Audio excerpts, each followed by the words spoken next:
अवधूत चिंतन श्री गुरुदेव दत्त श्री स्वामी समर्थ। आपलं माझ्या चॅनलमध्ये स्वागत आहे। तर आज गुरुवार आहे, सर्वांना शुभ गुरुवार। आणि आज चिले महाराजांचं दर्शन घेण्यासाठी आपण निघालो आहोत पैजारवाडीला। कोल्हापूर जवळ पैजारवाडी येथे एक अवतारी पुरुष होऊन गेले। त्यांचे नाव परब्रह्म सद्गुरू चिले महाराज हे दत्तात्रयांचे अवतार होते अशी श्रद्धा आहे। त्यांनी जीवित काळामध्ये असंख्य लीला चमत्कार केले। समोरच्या व्यक्तीच्या मनातील भाव त्यांना लगेच ओळखून येत असे। त्यांचे शंकर महाराजांशी सख्य होते, जणू शंकर महाराजांचा ते अवतार होते। शंकर महाराजांप्रमाणेच त्यांचा अवतार रुद्रावतार होता।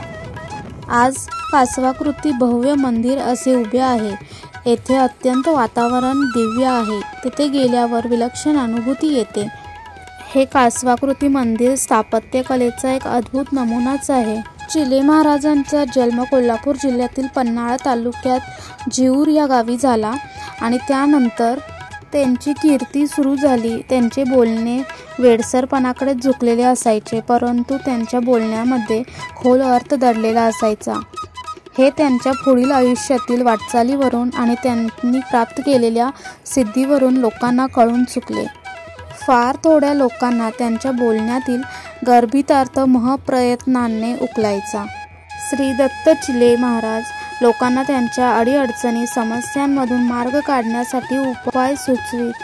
त्यांचे महाराष्ट्रामध्येच नाही तर गुजरात, कर्नाटक आणि मध्य प्रदेशातही भक्त पाहायला मिळतात। ओम दत्त चिले असा त्यांचा तारक मंत्र आहे। महाराजांच्या चेहऱ्यावर एक स्मित हास्य असून त्यांचा पेहराव अतिशय साधा म्हणजे पांढरा शर्ट आणि विचार असा होता। ते अनवाणी चालत। ते नेहमी म्हणायचे, सुखात असताना आवर्जून दुःखाला आठवावं, दुःख आलं तर त्याला हसत समोर जावं, तर दुःखाची तीव्रता कमी होते। आहार विहाराबद्दल कितीही तर्कवितर्क केले तरी त्यांचा अवतार दत्तात्रयांचा अवतार होता याची खात्री पटते। इथं त्यांचे विचार आपण पाहू शकतो जे दिलेले आहेत। आणि संपूर्ण मंदिर हे कासवाच्या आतील भाग असल्यासारखंच आपल्याला भासवतं। पैजारवाडी हे आधुनिक काळातील एक विलक्षण दत्तक्षेत्र आहे।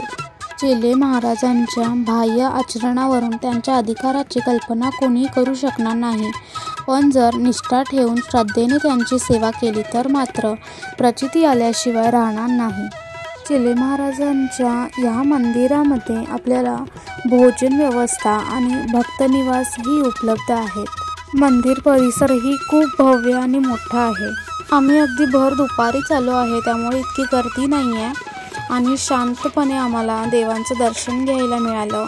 पन्हाळ्याच्या पायथ्याशीच ही पैजारवाडी आहे आणि जेव्हा आपण पन्हाळ्याला गेलो होतो तेव्हा मी तिथून तुम्हाला वरून दाखवलं होतं कासवाचं हे मंदिर आपल्याला दिसतं।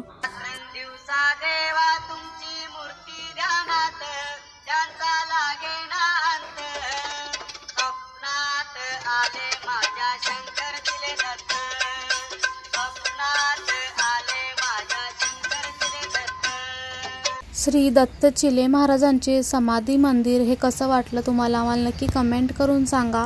कोल्हापूर पन्हाळ्याजवळ आला तर चिले महाराजांचं मंदिर अगदी जवळ आहे। स्थापत्यकलेचा एक अद्भुत नमुनाच आहे हे कासवाकृती मंदिर। तर कासव ह्याच्यासाठी तर दत्त चिले महाराजांचं कासव हा प्राणी खूप प्रिय होता, त्यामुळेच कासवाचं हे मंदिर बांधण्यात आलेलं आहे। भेटूया अशाच पुढच्या व्हिडिओमध्ये। चिले महाराजांची स्वामी महाराजांची कृपा आपल्या सर्वांवर राहो हीच महाराजांची प्रार्थना। ओम दत्त चिले श्री स्वामी समर्थ।